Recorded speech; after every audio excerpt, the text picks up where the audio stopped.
Welcome to the Forager Podcast, where I talk with cottage food entrepreneurs about their strategies for running a food business from home. I'm David Crable, and today I'm talking with Diana Blaylock, who runs a cottage food bakery in Twin Falls, Idaho. But before we begin, I want to thank Cast Iron for sponsoring this episode. Cast Iron is the easiest online store builder that I have ever seen, built just for cottage food entrepreneurs like you. With Cast Iron, you can create a professional-looking store in just minutes and make it easier than ever for customers to support your business. Best of all, there are no setup fees, subscription fees, or listing fees. Set up your store for free at www.castiron.me/forager. All right, today I have Diana Blaylock on the show, and she has a fascinating startup story. For one, it started in a very fluky way in an apple orchard of all things, and things quickly started to take off.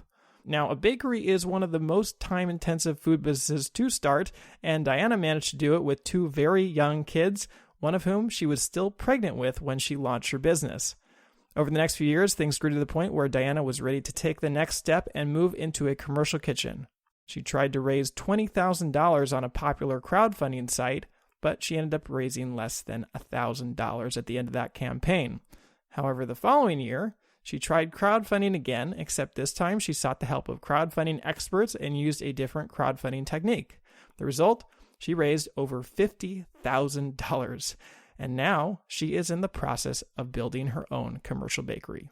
And with that, let's jump right into this episode. Welcome to the show, Diana. Nice to have you here. Thanks for having me. So, Diana, can you take me back to the beginning of this journey? How did this bakery get started? It was kind of a fluke. We went to an orchard near our house, and we actually got lost on the way and almost ended up in Nevada.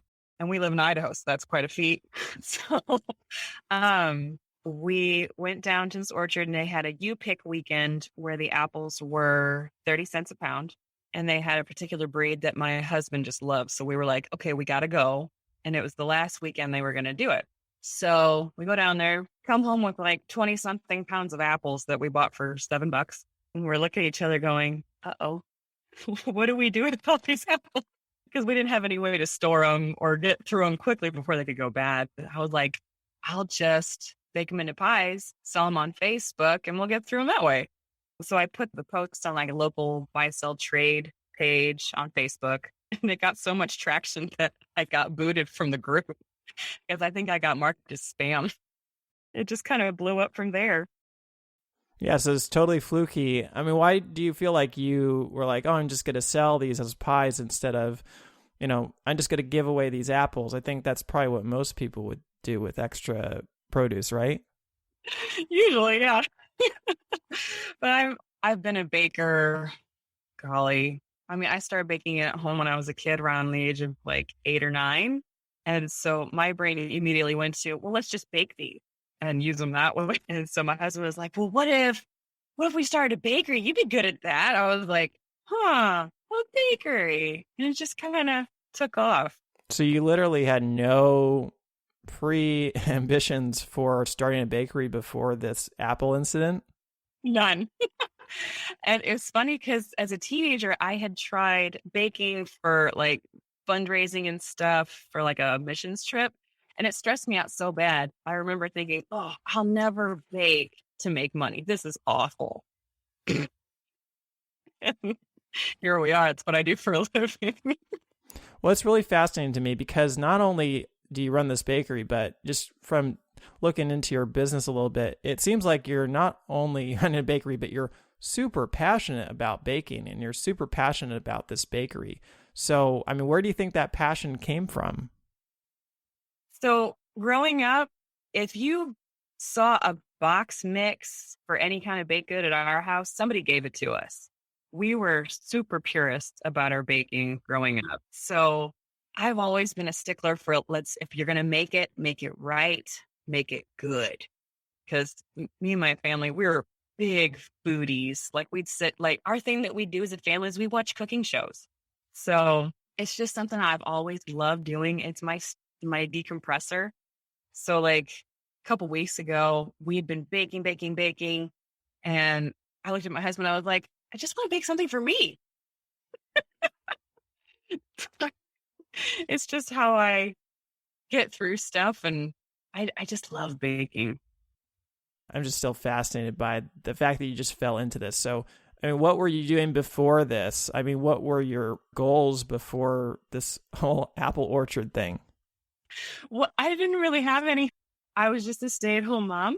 Like, there wasn't really much going on in our lives. Like, my husband was just kind of going from job to job, and we didn't really have a set direction in life. So this was kind of like ooh, let's do that kind of a thing.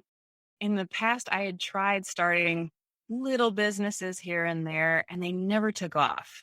Like, I had been an artist, and that was okay. I tried cleaning houses for a living, and that was awful.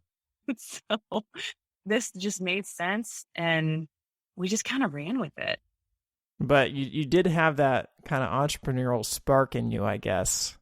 I think so. And I never really noticed it until we started the bakery. Like, there was something about baking and coming up with a menu and like how to find my demographic that just clicked better than anything else we tried.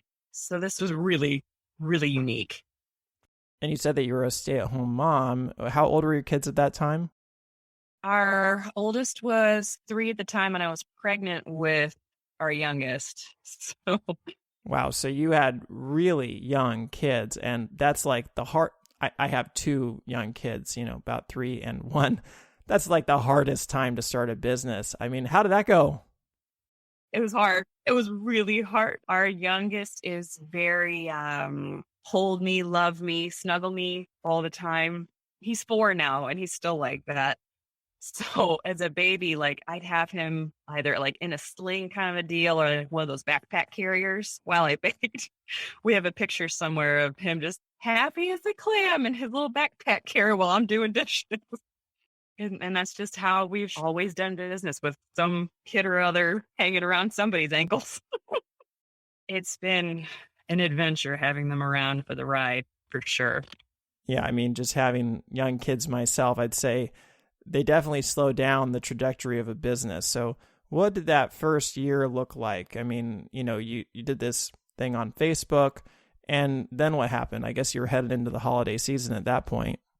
Yeah, because that U Pick weekend was like mid-October-ish, and then we went into Thanksgiving, and that went really well. And then we weren't supposed to have my youngest until like March. He decided to come at the end of January. And so I had orders lined up the week I went into labor. I remember texting one of my friends. I was like, hey, did you still want that bread? Because I'm in the hospital. And she was like, oh my gosh, no. But yeah, because I don't know any different, I don't feel like it slowed things down to have the kids. We still took them with us to farmers markets, and like, they've just always known the bakery to be part of our house. So it's actually been kind of cool to have them be part of the bakery, honestly. Yeah, it's really cool. And I actually am thinking about another angle here. Like some people, become entrepreneurs, start a business, then they have a family and they work through it. But when you have really young kids, and it's hard to have young kids, it's really hard to start a business as well. So it would be just really easy not to do the business. Like if it never was a goal for you, like what kept you going in the early days when you were starting the business? Part of it was, at the time, my husband was in a job that was not making enough to support the family. So we saw it as a way to kind of supplement income as well. And he and I had been having a lot of hard conversations for me at that time, because I kind of felt like I didn't have any drive in life. So when this kind of fell into our laps, I was like, this is what I want to do with my life. Because he was looking at it from an angle of, once the kids leave, what are you going to do? I kept racking my brain and going, I have no idea. I feel like I'm living for my kids. So this was a way for me to kind of like marry a dream with living for my kids, because I could supply for my family and do something that nobody else could do, if that makes any sense. Because there's some bakers in town, but like, I feel like I add a little something to it that's just different. Yeah, I saw that you're originally from St. Louis, and you said somewhere that they had great bread in St. Louis, not so great in Twin Falls. There were a lot of really great bakeries in St. Louis. And we came to Twin Falls and we were like, hmm, wow. So I looked at my husband. I was like, now that we're starting a bakery, maybe we could like give this town what it needs and give them someplace where they can A, feel like home, and B, get a really good donut, bread, pie, whatever, and just, really give them something good. So, for that reason, did you feel like there wasn't a lot of competition when you got started? Not really, no. Like there's other cottage bakers in town, but I feel like I do something different from each one, partly because I've expanded my menu so much. And honestly, it's become like an entity of its own now. But like we first became known obviously for the pies, but then we also added challah bread to our repertoire. And nobody else in town can do challah bread like I do. So it was one of those things. Oh yeah, you're that challah lady, blah, blah, blah, that kind of thing. I've never really felt like the competition was really going to put me under ever because most places had like their one specific thing they were known for, like the donut shop or that pie place, that kind of thing. We kind of hit it from all angles. It's interesting that you have such a big menu because I feel like most cottage bakers, as they get into their business, you've been doing this for a few years now, they pare down their menu, right? Like, have you had to pare it down at all? We took one thing off the menu. For a while, I tried to do cakes and I'm not very good at them and they're super time consuming. I couldn't justify keeping them on the menu. And there's so many other cottage bakers in our town that do a beautiful job and they make cake that tastes way better than mine. I was like, you know what? They can handle those customers. Those customers will be happier that they're handling it. So I just took it off the menu and we've all been much happier for it. But other than that, if anything, I've expanded it and expanded it again. I've kind of come to a point where I'm like, okay, if I expand it again, I'm going to have to hire out help. And I saw that you do everything made to order. That just seems like it would be really overwhelming, like all the ingredients you'd have to have on hand. Like, how do you make that work? Oh, golly. Organization is a big thing at our house. So we got one of those really big, like storage racks from Costco, and it's just loaded with ingredients and packaging. It's just, it comes down to making sure you've got everything lined up. So, like, I go shopping one particular day of the week and say, okay, these are the orders I've got set up. This is the event I'm doing, and this is the menu I set up to do for that event. And so I can have everything I need on hand and then just store it as necessary. Well, speaking of your kitchen space and organization, it sounds necessary because I read that you're in a condo, right? And it said you have a small kitchen. I mean, it's just amazing to me that you're running this bakery and it seems like it's a thriving bakery out of a condo. Like, how do you make that work? We don't. No, I do make it work. It's just so hard. Our kitchen is maybe 120 square feet. And it really comes down to time management and going, okay, if I bake this for this long, I can prep this while that's baking and kind of switch things out throughout the day. It's like juggling all day long, especially for like big events. Like I did one last November. It was a 3-day event and I had to bake in advance to make sure I had enough stock for all 3 days. That was fun, but it was hard. So, in regards to events, is that kind of what took your business off the ground when you're getting started? For sure. Once we started getting into, especially like the farmers market, then we started to get like a face in the community and people started to go, oh, you're that one lady. I got cookies from you, that kind of thing. And I would say events really helped because when we just stuck to made to order, it was so much harder to help people know who I was because then you have to rely on like social media algorithms and all this other stuff. And we didn't have a website at that time. So SEO was a joke. But yeah, getting out in the community, networking, and really getting to know my client base really helped. And I'm sure it helped to have, the holiday season as kind of what kicked off your bakery, right? Because you're selling pies during the biggest pie season of the year. Oh yeah. The only trick is with Idaho cottage food laws, you're not allowed to do anything that's not shelf stable. So that first year, everybody's like, "Oh, you can do my pumpkin pies," and I'm like, "No, I can't. I'll get in big trouble for that." That's been kind of a drag for me because every year on Thanksgiving, they're like, "Do you do pumpkin?" No, but overall, yeah, starting off right there before November was huge, and it was fun. Yeah. Well, you're getting into the pumpkin pies soon. We'll get into that a little bit later. But I mean, markets and events are tricky, right? Because you have, like, especially with baked goods, don't typically have a long shelf life, especially if you're making everything from scratch without preservatives. So, how do you predict how much to prepare for an event? A lot of that kind of came with practice. Early on, we had no idea what an event would generate or how much traffic we get. So there was a lot of trial and error there. And there were a lot of weeks where we come home and go, okay, I guess we're going to put all this up at a discount on the Facebook page. Oh, well. But now that we've been doing it a while longer, we're like, okay, well, this is what we did last year at this event. Maybe we could increase it by X amount and see how it does. And then the next week we go, okay, this item did really well. Let's increase that, but back up on this other thing that we came home with extra of.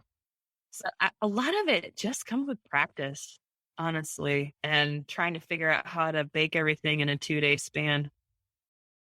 So, what does your production process look like when you're preparing for an event?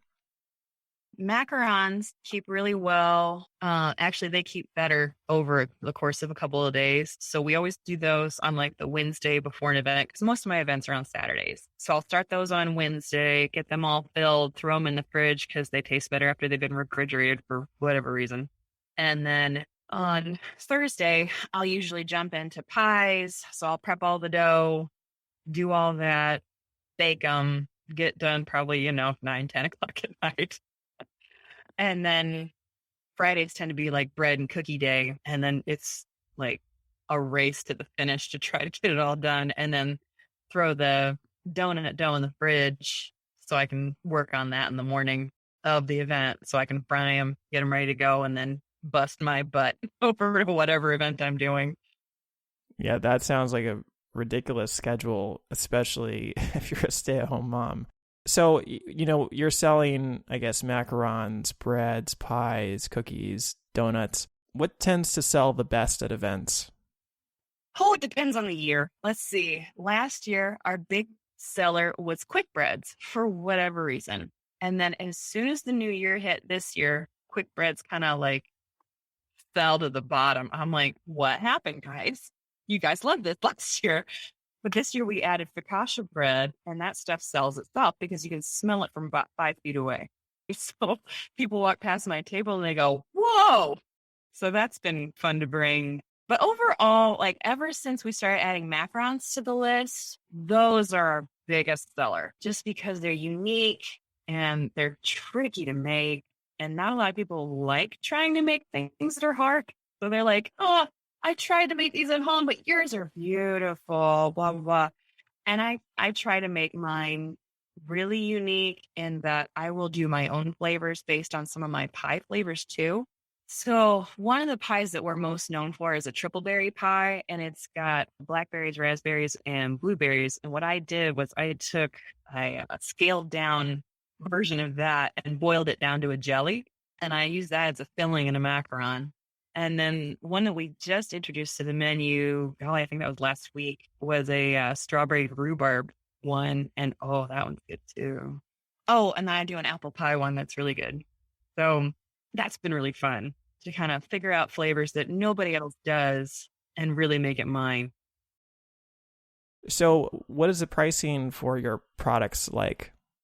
So when we first got started, I was like, okay, how do I figure out how to price this? So I went straight to Google, and one of the answers I found in I think it was a baking blog. They were like, when you're figuring out pricing, take your ingredient cost per item and multiply that times 3. So that'll cover your overhead, your ingredient cost, and your time. So we found this really cool software that if you plug in your ingredient cost, it'll figure all that stuff out for you. So you just kind of go in and say, okay, I bought my bag of flour for this much, and this is how much I used for this recipe. And it'll say, okay, per loaf, this is how much you should sell this for. And what software is that? Cake Boss, I think. I think now it's all online. So it's just like a yearly subscription, but it's been wonderful. And it's really simple to use. There were a couple of things we still had to tweak from there because I was spending too much time on certain things and going, okay, well, just going by the ingredient cost isn't quite the same. Like, especially with sugar cookies and macarons, because with macarons, you have to have all this know-how. You have to know what you're doing. So we needed to kind of supplement with that. And then with sugar cookies, when you're decorating a custom sugar cookie, I mean, each cookie can take up to 5 minutes. And when you're doing it by dozens, I mean, that's hours. So I was like, okay, I need to get paid for my time on this. Otherwise, I might as well just go work at McDonald's. So we had to increase on that. But otherwise, overall, that ×3 rule has really been good for us. So when you started out, what were you pricing your pies at or your other items? Oh, let's see. I want to say we were selling the apple pies at about $10 each. Since then, we've increased it to like 12, but really that's just because inflation and things like that. Well, how big are your pies? I want to say they're about, an average like 9-inch round. That seems like an extremely low price for a pie. But for the apple pies, like that's a pretty good price because apples aren't terribly expensive. And I don't do an all butter crust. I supplement with a little bit of shortening. So it's not like, oh man, I'm killing myself on the butter. And we do like a crumble topping, and that's what we're known for, which also helps supplement the cost because there's not as much butter going into the lattice or whatever.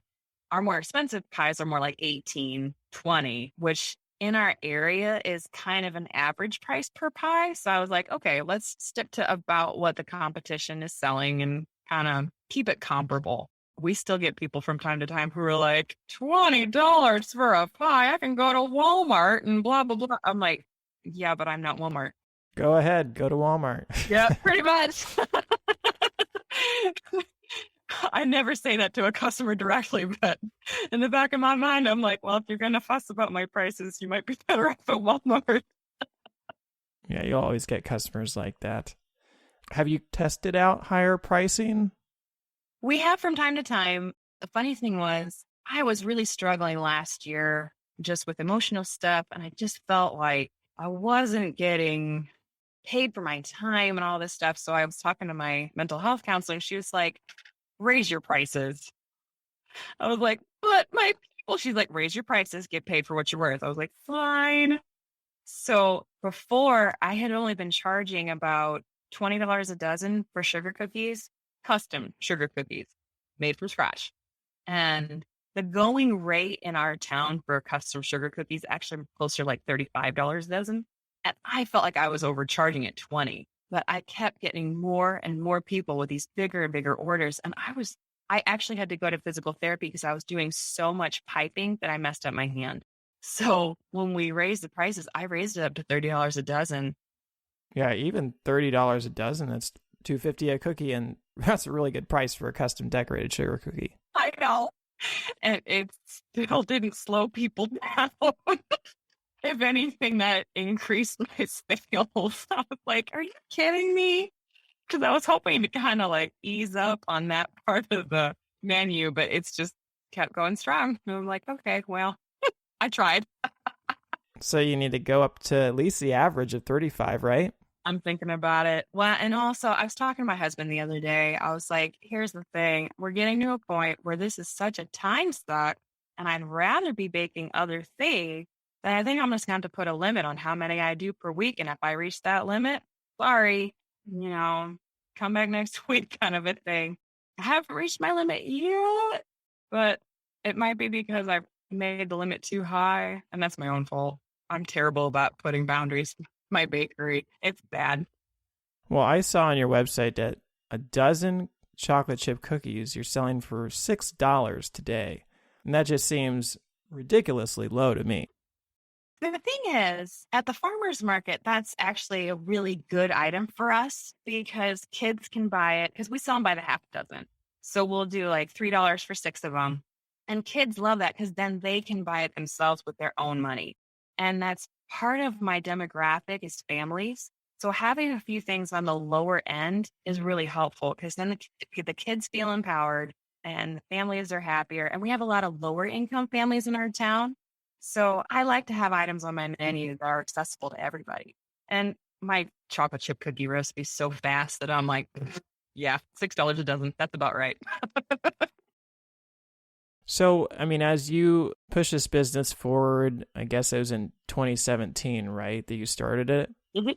And so as you moved it forward and, you had the big holiday season and then I don't know if things fell off a little bit as you headed into the new year, but like when did this bakery feel like this is legit? Like this is a full-time thing? Oh, probably 2019 was when it really picked up speed. Like we were baking a lot then. And then 2020 really put us over the edge. And I was like, yep, this is a full-time gig. I made jokes at the pandemic's expense. I was like, everybody's eating their feelings because being a, what would they call it? Essential. Because I was producing food, I could stay open as long as I could deliver and do contactless stuff. So I think during the pandemic, we waived the delivery fee. We were like, hey, we understand these are unprecedented times, blah, blah, blah. And so we did a lot more deliveries. We did a lot of contactless stuff. Like we just have a chair sitting in front of our house and say, okay, here's your order. Love you, bye. But we sold, this is before I took cakes off the menu. We sold a whole bunch of cakes and a whole bunch of donuts. And we did great in 2020. Which was really wild because the farmer's market that year, we had to space our tents apart just so I think we had to do at least a 10 by 10 space between. So it looked really weird, but we still had really good traffic flow and we did great that year. But yeah, that was about the point where it was like, okay, I need to learn how to pace myself, figure out how to make this a full-time gig, not run myself into the ground gig. So, as you started getting more orders, I mean, I can only imagine that it was cramping your space at home. I mean, did you consider expanding? Well, actually, that's a funny thing. Let's see, right around the time we had our second little guy, we had just moved into this little dinky place that was, maybe 800 square feet, no dishwasher, very little countertop space. And that was the first year the bakery really took off. And so I was spending probably about 4 hours a day doing dishes just because no dishwasher. So from there, let's see, I think it was 2018 was when we bought our condo. And the big selling point was the kitchen because most of the places we looked at when we were looking for a house, there was either no dishwasher, the kitchen was garbage, or it was just a terrible fit for our family. And this one was just such a good fit that we were like, oh, this is it. So I guess in a way that was our quote unquote expansion was moving into our condo. But around, I guess it was last summer, we kind of hit a wall as far as what we could produce in a normal time frame. Because we kept getting to a point where we're like, okay, we're selling out before the farmer's market even ends on a Saturday. And we can't make anymore. We'd hit the ceiling. So that's when we started thinking, okay, maybe we need to go storefront. So that's been a long road. I saw that you were looking into a commercial kitchen back in 2020. Has it been that long? Oh my gosh. Well, is it that 2020 was your first crowdfunding campaign, right? Yes. And that tanked hard. So we had been approached by one of the local restaurants. He was like, hey, maybe we would do like a commissary kitchen kind of a thing. I was like, yes, that'd be a perfect like midway step between doing, the home things that rather than going straight to a storefront. And so he's walking me through his kitchen and it was not a good fit because he showed me the oven. He goes, it works most of the time. And I'm thinking to myself, I need it to work like all the time, actually. So the big thing for that crowdfunding campaign was just to raise funds for equipment.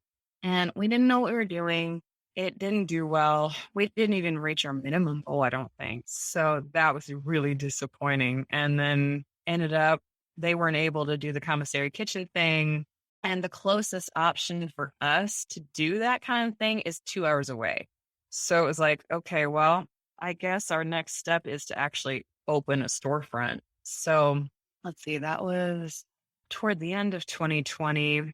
And then somebody at our local women's business center was like, hey, I know this company that does crowdfunding. Would you be interested in trying that again? And I was so burnt out from it that I was like, oh, I don't want to try that again. It won't work. Blah, blah, blah. She's like, no. They have this whole curriculum that you work through and they show you how to find your network and all this stuff. You just have to be willing to put in like 6 months of work. And I was like, oh, more work.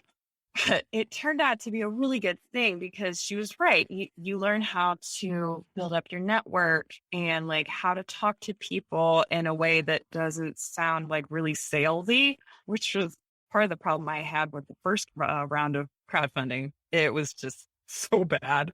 So we ended up doing that and it took us the better part of 8 months, honestly. So we finally launched the investment campaign through Mainvest. I think we might launch that in April of last year.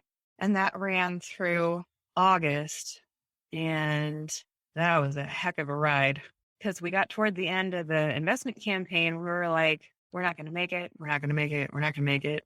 And I was just sick with worry. I was like, oh, there goes my dream. What are we going to do?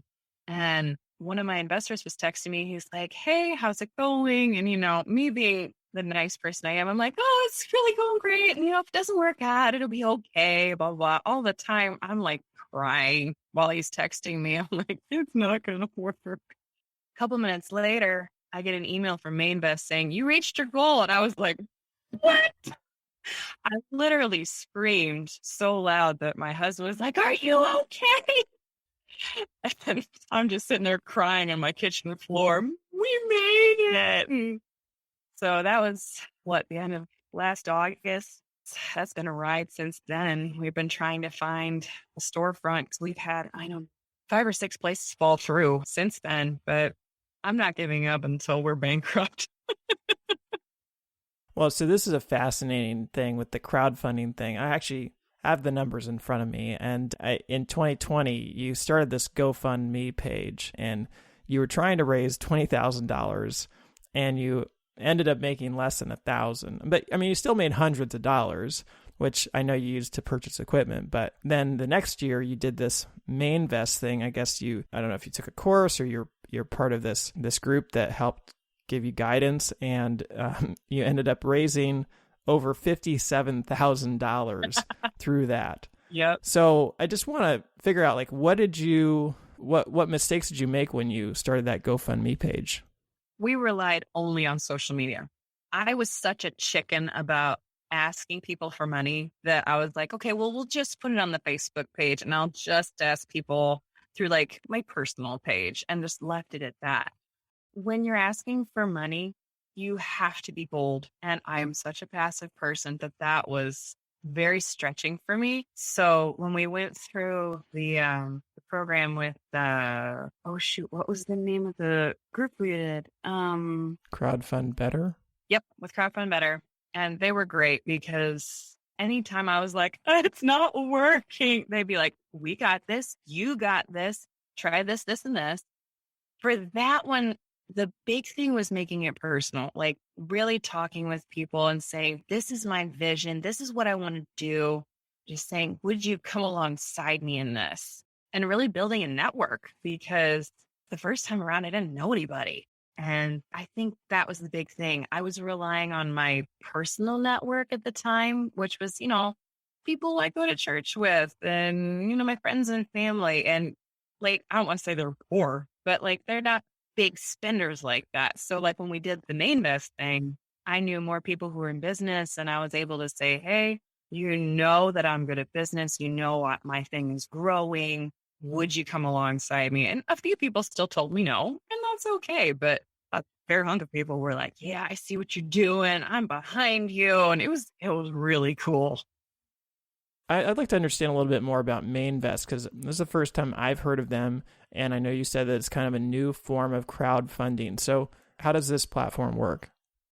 So it's very similar to GoFundMe in that you have your page and you basically say, okay, this is what I'm raising funds for. But there's a lot more paperwork you have to do to make sure you're like a legitimate business and you're going to do what you say you're going to do with the money. And then as far as it being like investment versus donations, as I generate revenue, my investors get paid back. The reason I really liked it was I could say, okay, when you invest in me, I am pouring back into my community by paying you guys back. And so I had a lot of friends and family who were like, oh, I really like that. And so we get like $100 investment here from a friend or, however much from this person. And it felt so good to say, I'm going to pour back into the community. I'm not just asking for a handout. I'm going to give back to you. And a lot of people really liked that. And I would too, from, the other standpoint.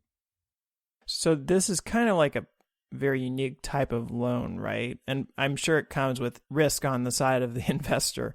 But if somebody were to donate $100, right, then you're basically saying in the future, I'm not only going to give you $100 back, but I'm also going to give you some interest on that. Exactly. I think I want to say it was like 6% interest or something like that. So like if you invested $100, it was like 160 back over a course of, I think my repayment is like over the course of 7 years, something like that. So yeah, it is technically just like a business loan, but to each individual person. And the selling point for me was that the repayment was based on my revenue versus, okay, here's when you said you start paying it back, go. And I was like, what if? So it's been good for both sides. And I like that. Yeah, it seems like kind of a micro version of going public, right? Like you have to put out your numbers, you have to be very open about what you're doing, and then people come on as investors. And so now I guess you kind of have two customers, right? You have the people who are buying your baked goods, and you also have your investors that you have to keep in mind. But I guess it's only to the degree that your business grows. So that's nice. And I guess their risk is if your business just shuts down, then they would lose their investment. Yeah. And they say that very plainly on Mainvest. Like when you go to invest, they say, okay, there is risk involved. If this business fails, you do not get your money back. So I was like, whew, no pressure.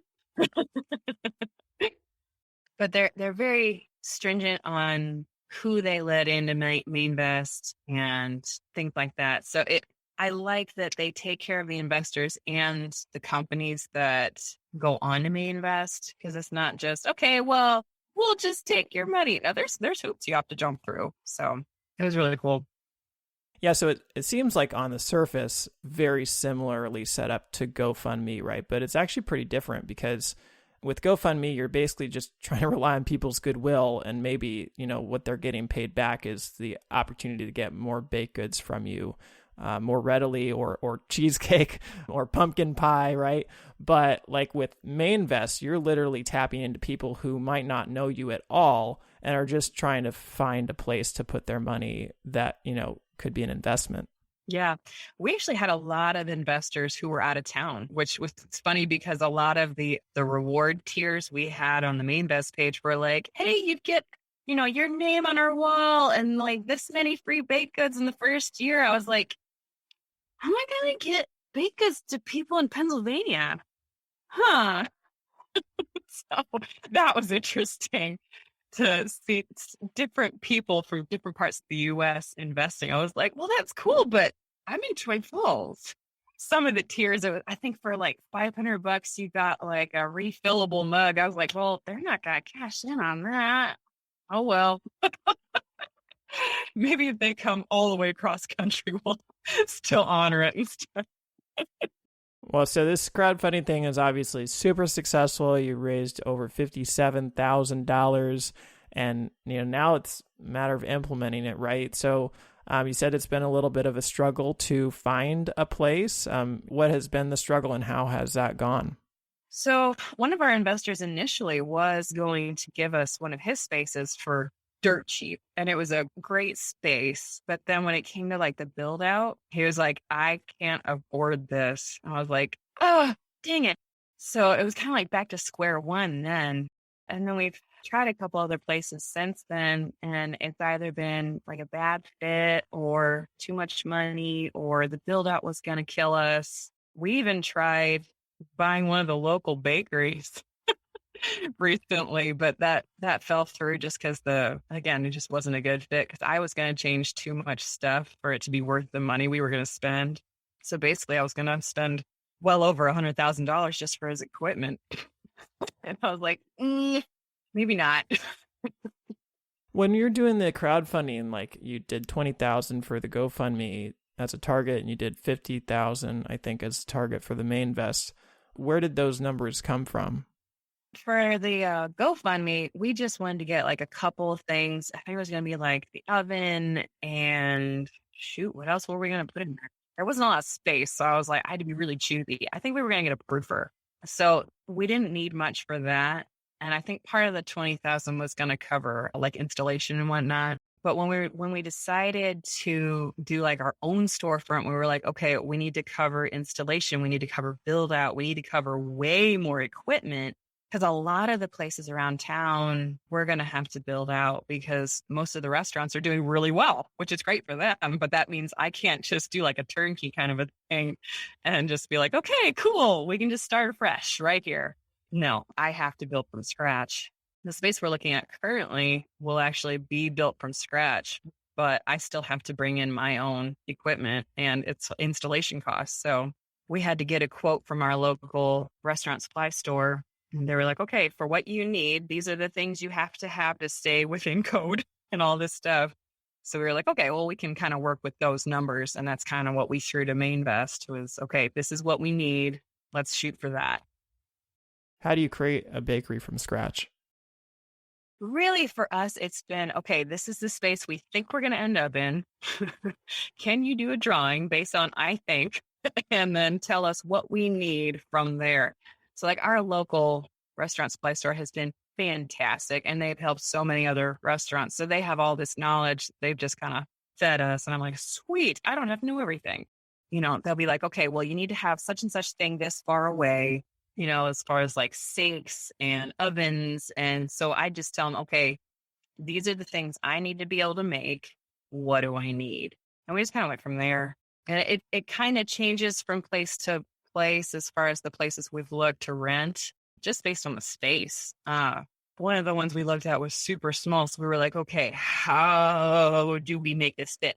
But really the equipment hasn't changed too much because I know what I want to produce and how much I want to produce. So we've just kind of said, okay, this size oven, this size donut fryer, and kind of went from there. And are you still feeling good about the amount of money that you raised? Or like now that you've gotten more into the process, is it looking like it's going to cost more? If we stick with the space that we're currently looking at, it should, because we went to our restaurant supply store and we were like, okay, we're ready to order. And they're like, okay, this is how much it's going to cost. We need this much down. And we're like, cool, we've got that now. And so that left us a little cushion still in our investment campaign. So that'll cover like any extra expenses we accrue as build out happens, or, in the first couple of months, they always say you need to have at least a couple months of income so you don't die, basically. So we've got that set aside too. And so we can pay somebody else, because I'm going to have to hire help. There's no way I can do this on my own once we actually launch. But yeah, we still feel really comfortable with what we've saved and have on hand. In terms of help, I mean, I know that you do like all the baking, I think, but your husband helps out with it a lot, right? Like how involved is he in the business? He does most of the background stuff. So like budgeting and tracking expenses and everything like that. He's been, I couldn't do it without him. So for a while, we were baking side by side because I taught him how to do the donuts and some of the cookies we were doing together. But recently, we hit kind of a personal financial slump. So we were like, okay, this part-time thing for both of us isn't working. So he had to go and do a full-time thing where he was working, which will be good for us. But that means now most of the baking's now on me, which is okay. We're making that work. So most of what he does is like dishes on the side when I'm like super overwhelmed or keeping track of our inventory, things like that. Stuff that just totally slips my mind, but he's really good at because he's super organized. Yeah, you say you're overwhelmed, and I mean, that's completely understandable with how much you're doing. But I did read somewhere that you said, not only do you love baking, but it's kind of a de-stressor for you. And I found that a little ironic because I feel like starting a bakery would add a lot of stress to that process. Has running this as a business kind of taken the fun out of baking for you? It depends on the week, honestly. There are some times where we get so busy that I'm like, can't see the forest for trees. And honestly, it comes down to how busy are we as a family and how busy am I with the bakery? Because it never fails. We get busy as a family when I'm just busy with the bakery, and it always overlaps. So that's been tricky to figure out. Has there been a point in which you felt like quitting the bakery? Mm-hmm. Multiple times. It really started happening in like 2020 when everybody had anxiety through the roof and we're all checking, COVID numbers and blah, blah, blah. I was like, oh, I can't keep up with this. My anxiety's through the roof. I'm getting depressed, all this horrible stuff. But I kept telling my husband, I'm going to quit. I'm going to quit. I can't do this anymore. He's like, you don't mean that. And he was right. It was all totally an emotional response. And he had to keep talking me off the ledge. You love what you do. You love your customers, all this stuff. I was like, oh, he's right. Oh, he's right. The hardest parts are when I start forgetting why I'm doing it. And I'm just like head down, baking all the time, trying to keep up with my social media and all of the messages and everything. And that's when I'm like, I don't want to do this anymore. But then when I get that one customer who's like, I just love you and you're part of the reason we love Twin Falls. I'm just like, oh, okay, I can keep going. I think the big thing for me to keep going is remembering my why. And my why is to bring joy to the Magic Valley where we live. Because in a lot of service industries, it's like, hey, here's your total. Bye. But that's not my business model. I like to really care for people and really get to know them and make sure they're okay. And a lot of my customers have become close friends. So it really comes down to remembering why I do this and sticking to that. Because without that, I might as well quit. And then it's just baking, blah, blah, blah, making money. Yeah, I saw on your website, I think, you have references to Jesus and your religious beliefs. How has that impacted your business? I really feel like God's called us to this town. The fact that we're here is so bizarre. Like when we lived in St. Louis, this is really embarrassing to admit. I didn't know where Idaho was on the map. So we, we moved out of St. Louis because we felt like God told us to go west. And we were like, okay, where? And we never really got a clear answer. So we tried Denver for like 6 months. And it was such a bad fit. Like we just felt like we were never going to make it there because the cost of living there is so expensive. And then my in-laws called us and they're like, hey, we just moved up to Twin Falls. We're renting this house while we're building another one. You want to come live with us while we're building our house? And then when we move out, you can just keep renting this one. And we're like, oh, please get us out. Please, please. It just feels like God orchestrated it all. Like I never would have picked Idaho to live in. Never in my life. But now that I'm here, I'm like, where else would I go? Because we've gone back to St. Louis to visit. And I'm like, nope, doesn't feel like home anymore. Which is so funny because I never in my life would I have thought I'd ever leave Missouri. But here we are. And I wouldn't leave it for the world. Like, I love this town. And I really feel like God called us here to take care of these people and give them something good to look forward to.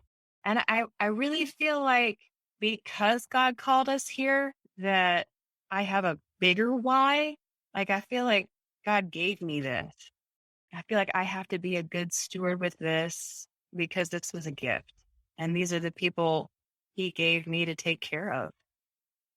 Yeah, and I see you not just supporting your community through selling baked goods, but you've also done classes as well. Can you talk a little bit about that? So there was a point where we were like, man, every January our sales drop. And we are like, man, this kind of sucks because everybody goes into New Year's resolutions and they don't want to buy baked goods. So we were like, okay, well, what's a way we could kind of supplement our income in that time? And I was like, what if we take classes? Because I had people all the time who were like, oh, I just love to learn how to bake like you do. And I was like, that'd be really fun.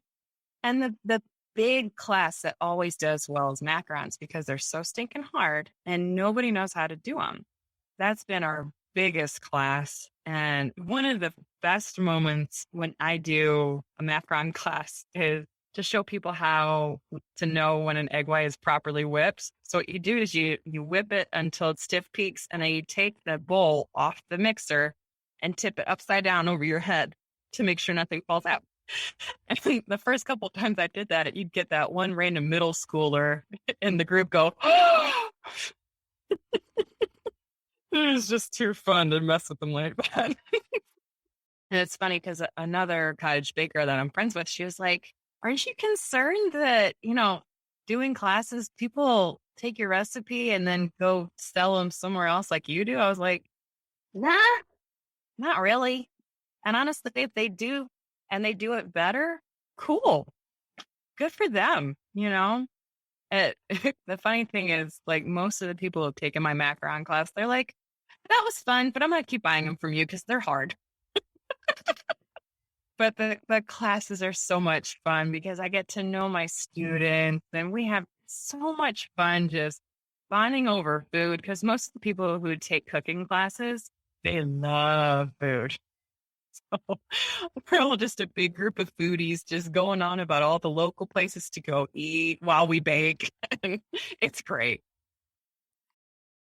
So when you started this bakery and you thought, oh, wow, this might be the thing that I'm meant to do, and you had these ideas of what running a bakery would be like, well, now with a few years of experience, what do you know now? Like, what is it like running a bakery? Is it harder than you expected? What should people know if they're trying to get into this? I think I went into it kind of with rose-colored glasses going, oh, I get to bake all the time. It'll be so fun and it'll never be boring. Well,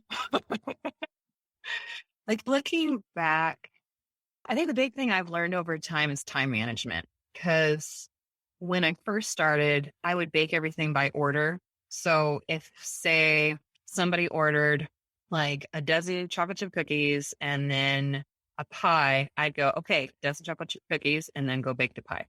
Now I'm like, okay, I have X amount of macarons to make because this person ordered macarons and this person ordered macarons and this person ordered macarons. So we're going to do that all right now. And we're going to do it in batches so I can double down on this kind of shell and that kind of shell. Because otherwise I was just working myself into the ground, just doing one thing at a time, kind of like you would if you were just an amateur baker, just baking for yourself. But now I've got it kind of like well-oiled machine, go, go, go, go, go. I think the one thing that really surprised me about doing business was how much I networked. Because years ago, I was a shy person and didn't make a lot of contacts. Now I'm like, oh yeah, I know them because blah, blah, blah, blah, blah. We did an event together and now they're a customer all the time. I never expected that because I know like a lot of people now.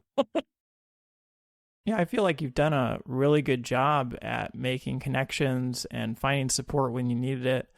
Do you feel like the business has grown you as a person? Absolutely. I feel like it's grown me more emotionally than anything else, actually, because I had to learn how to put up boundaries and say no to people, which sounds funny because before I was such a people pleaser. I was like, oh, yeah, I can do that. Oh, yeah, sure. I'll work till midnight for you. And over time, I was like, I'm killing myself for people I barely know. And my family's never seeing me. That's not right. So I had to really learn how to put up hard walls and say no for my own health and for the health of my family. So my kids would actually grow up with a mom. Because we've even had times where I was like, I'd love to help you, but I had to close orders because this, that, and the other thing. Sorry, try this other baker in town. That took me a couple of years to learn because I'm such a people pleaser. Like, it's so bad. That might be part of why I grew really fast early on, but it's not an ideal way to grow. Well, I'm glad that you said yes to this podcast so we could get to learn a little bit more about you. As you look forward, I mean, I know you're working on maybe building out this commercial kitchen. Where do you see yourself in a few years? Depends on how many years out. Once we get this launched, I would like to have like a team behind me. The dream is to have like a used bookstore attached to the bakery and just have it be like a hangout spot almost. From there, I'd like to launch a couple other businesses because apparently one's not enough. Like, me and my husband have bet around the idea of doing like a bed and breakfast or a pizza joint. So I think I have a problem. Well, I recommend you do one business at a time. Oh, yeah, definitely for like the first 5-10 years, we'll probably just stick with the bakery, make sure it becomes a well-oiled machine and can go on its own without me, and then just like hire a manager. And then from there, we'll probably launch something else because I don't sit still well.